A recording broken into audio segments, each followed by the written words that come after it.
A forgotten past, a tireless detective, and a reunion that defies all odds. This is the inspiring tale of Mick Myers' journey from loneliness to love. Mick Myers spent a long 30 years all alone on the streets, and it's really heartbreaking. His life was filled with feelings of being lonely and sad. Even though he looked really pitiful, people just walked past him without caring, and he hardly got any money when he asked around. One day, out of nowhere, something incredibly unexpected happened. Mick was about to get a ticket from a deputy sheriff in Alameda County. But guess what? This was about to change his life in a huge way. You see, when Mick was born, he was adopted by a family from San Leandro in California. Everyone thought he was a pretty easygoing kid who didn't cause any trouble. He loved playing music in his high school days and got along really well with his friends. His adoptive parents, they cared for him so much and treated him like he was their own child. His mom especially was so warm and loving. But you know what's really sad? Even with all that love and care, Mick never quite fit in with the rest of the family. His brothers and sisters pretty much ignored him and didn't show much interest. Because of all that neglect, Mick became even more introverted and shy. He felt incredibly alone, like nobody really understood him. And that feeling, it stayed with him his whole life. I've been living a life as alone as a person can possibly be. As he grew up, he lost touch with his childhood friends and then later on with his high school buddies. And let us tell you, things just kept getting worse over time. But the hardest blow of all was finding out he was adopted when he was just 16. Can you imagine how much that discovery must have hurt? The young boy felt even more left out by his adoptive family. When Mick's adoptive parents passed away, his siblings, who never really accepted him, suddenly turned their backs on him. He didn't have any connection with his family anymore, and now he was all on his own, trying to figure out how to move ahead in life. The poor guy was in a tough spot. He found a job as a truck driver, a job where he was mostly by himself, and didn't leave much room for meeting people. He spent most of his time alone in his truck, with no family or friends to spend time with during evenings and weekends. Loneliness was starting to get really heavy on him, but at least his job helped him pay the bills for a while. But then, things took a turn for the worse when he lost that job. After this, Mick found himself with no place to live and no money. This was just the beginning of a string of bad luck, and he ended up having to spend the next 30 years on the streets of San Leandro, California. Every single day, he would hope to earn a few coins and get some food by playing the guitar around the East Bay area. Days turned into weeks, then months, and eventually years. He felt desperate and resigned to the idea that this might be how he would spend the rest of his life. Honestly, Mick never even thought for a second that things could get better. He thought he was stuck in this situation forever. But then, something totally unexpected happened. An Alameda County deputy sheriff named Jacob Swalwell regularly patrolled the area where Mick would hang out, playing guitar or asking for help.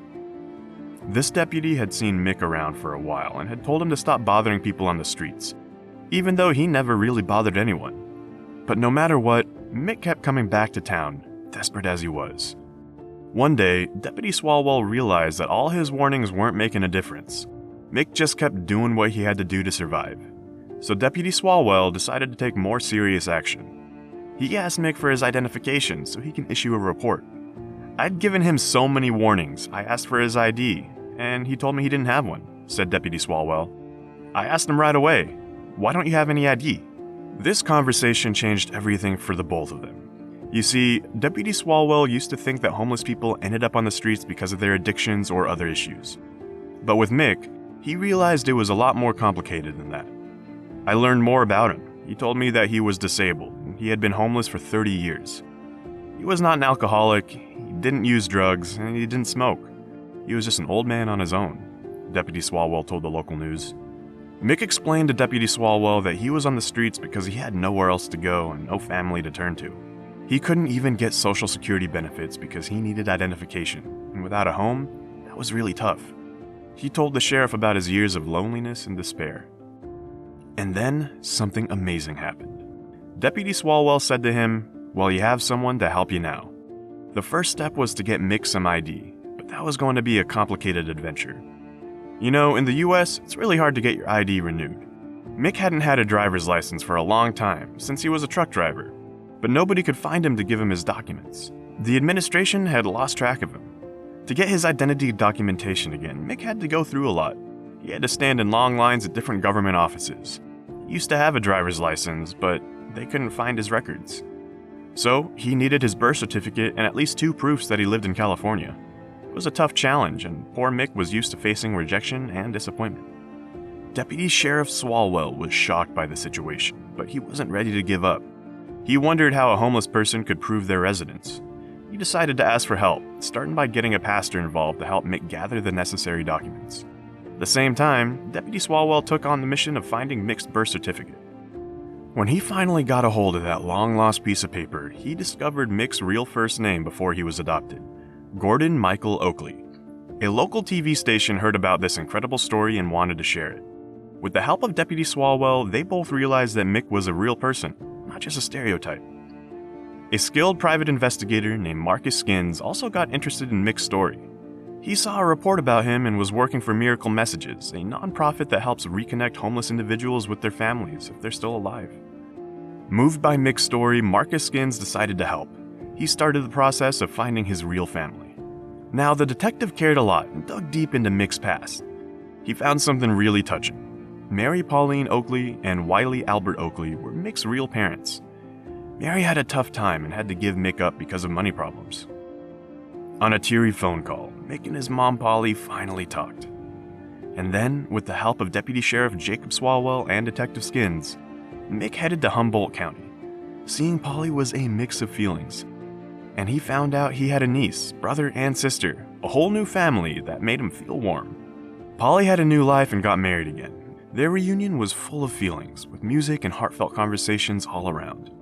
Mick was really thankful to the detective and the sheriff. With new ID to prove who he was trying to start over. He's thinking of moving to Humboldt County, where his new family lives. This story shows how being kind can change everything, turning loneliness into love and real connections. What did you think of Mick's incredible journey? Have you ever experienced a surprise that changed your life forever? Share your thoughts in the comments below. If you found this story touching, don't forget to hit that like button and subscribe for more heartwarming content. Stay tuned for the next one.